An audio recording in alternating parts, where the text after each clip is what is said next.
this strikes a question because should we be alarmed about our dogs? I mean, my dog chews up every single plastic toy and there is nothing left.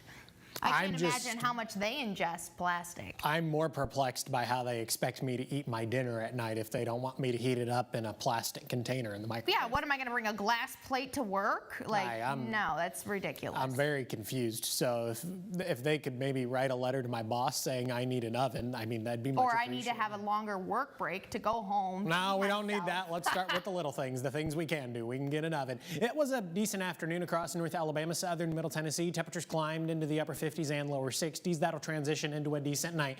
We'll begin to see a few clouds across the Tennessee Valley. Temperatures only dropping into the low and mid 40s. I've got a low right around 45 degrees, but some of our rural locations could easily see 42, 43, 44. Certainly not out of the question. That's what some of the kids are going to have to deal with at the bus stop tomorrow morning. 44 at 7, 47 by 8, 51 degrees by the time we get to 9 o'clock. Are some of the kids going to need a jacket tomorrow morning? Yeah, they definitely are.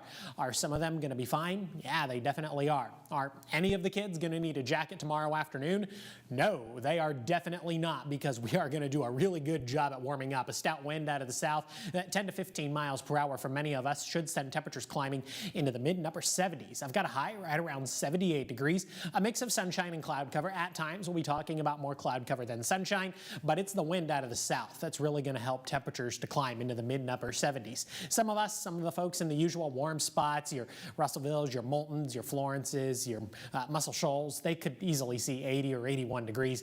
Maybe even the Huntsville International Airport will squeak out an 80 tomorrow. If you don't see 80 degrees tomorrow, you are definitely going to see 80 on Wednesday. The low and mid 80s are going to be a really consistent feature on Wednesday afternoon. But again, it's not going to be because we get to enjoy an ample amount of sunshine.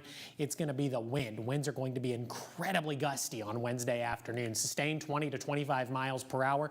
Wind gusts could be 35 to 50 miles per hour. Those gusty winds ahead of our next opportunity for strong or severe thunderstorms across the Tennessee Valley. This is the Storm Prediction Center's outlook for Wednesday afternoon. Most of the Tennessee Valley sits under a slight risk for severe weather. The exception here looks like it's going to be across northeast Alabama. It does look like as storms move from west to east that they are going to begin to weaken a little bit. And then portions of northwest Alabama, Colbert, Franklin, Lawrence County, and then just the tip of Coleman County sitting under an enhanced risk for severe weather. All modes are going to be possible: large hail, heavy rain, damaging winds, and the threat is there for an isolated tornado. That's going to be our secondary threat, along with the concern for some heavy rain, maybe some flash flooding, but I don't really foresee widespread aerial flooding being a concern. Damaging winds by far going to be the big problem here, as a QLCS looks like it's going to move through the Tennessee Valley. We're talking about a long, robust linear line of showers and thunderstorms. Embedded within all of that, we could easily see some wind gusts, 60, 70, maybe 80 miles per hour. Here's what Futurecast looks like on Tuesday evening. We're talking about some cloud cover across the Tennessee Valley. We maintain the quiet weather pattern as we head into the overnight. Futurecast tries to bring in an isolated shower, but for the most part, we are dry for the Wednesday morning commute. Even at the lunch hour, it looks like we're going to be dry. A mix of sunshine and cloud cover. I think for the most part, we're talking about more cloud cover than sunshine. We're really going to be lacking in stability as we head into the later part of Wednesday afternoon and then through Wednesday evening. That's when we'll begin to see that robust line of showers and thunderstorms beginning to move into northwest Alabama.